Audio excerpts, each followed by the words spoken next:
For you to begin.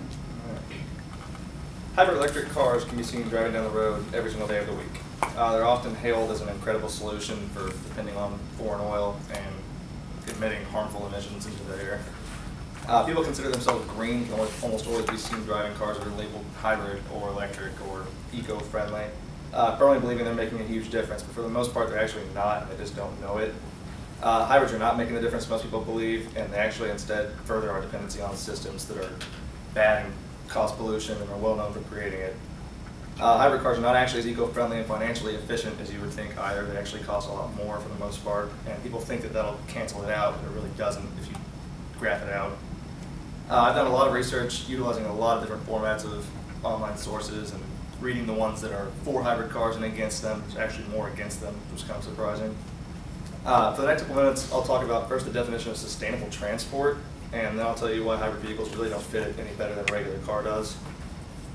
According to the European Union of Transport, a vehicle that is defined as sustainable transport must be affordable, must operate fairly and efficiently, and it needs to offer a minimum impact on the environment. According to the Transportation Association of Canada, a vehicle that is sustainable transport must meet the needs of the present without affecting anyone in the future. And a quote from Barbara Richardson, who has written a lot of sustainable transport books and anything on hybrids, is that sustainable transport is a vehicle in which fuel consumption is comparable to the average consumption of its most efficient competitors, also maintaining an average price for the competitors' cars. Hybrid vehicles do not actually meet any of these standards, any better than any other car can, minus the ones that are fully electric. According to a CNN article, most hybrid vehicles' retail cost is $5,000 to almost $10,000 more in certain car cases than just their gasoline counterparts. And if gas is $5 a gallon, which it's not right now, that can level out in about 4 to 5 years, but for the most part it really doesn't. It's really not worth your time. The idea for the premium cost is that it's going to be made up over the years with fuel costs, but what people don't understand is how long it actually is going to take you. In the case of a Lexus LS600, it's a $100,000 car. The gasoline counterpart's $85,000, so that's $15,000 extra. If you actually map out what you spend on gas yearly, you're not saving any more money than you are if you just paid for the gas that's going to go in your car. There's a lot of other alternatives to it, like clean burning diesel, and honestly nowadays eco-efficient gasoline engines put out close to the exact same mileage.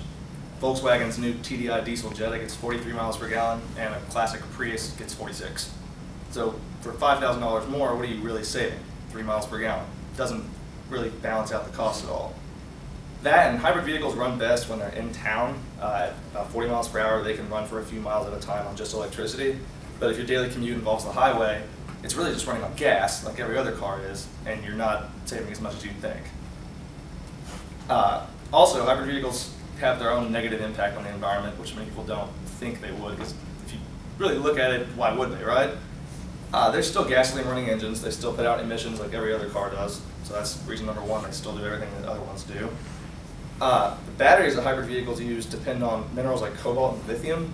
Mining for those is really, really destructive, and so much so that it can demolish an entire mountain in the process, and it actually has leveled mountains. The countries that are richest with lithium and cobalt happen to be Bolivia and the Republic of Congo, which are not very stable areas as it is.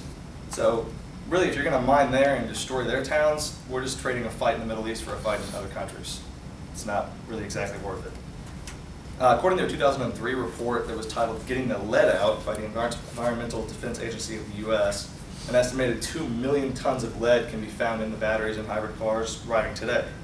Lead recycling is not a new industry by any means, but it's really not feasible or possible to search through the dumps for improperly disposed batteries. You just can't get all of them.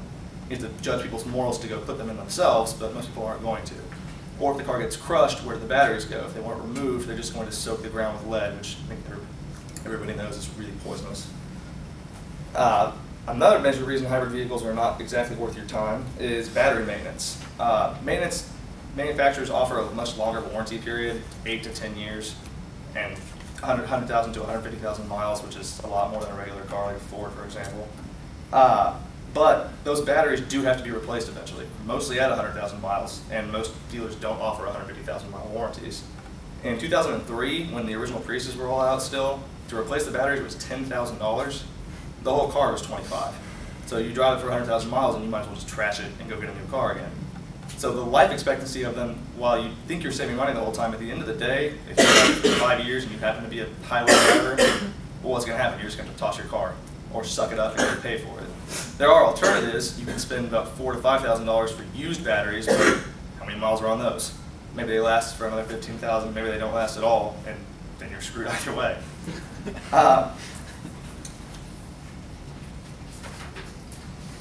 In conclusion, while most believe hybrid vehicles to be environmentally friendly and cost friendly, they're really not what they appear to be.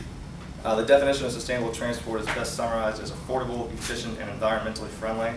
And hybrid vehicles really do not meet these standards any better than traditional vehicles can.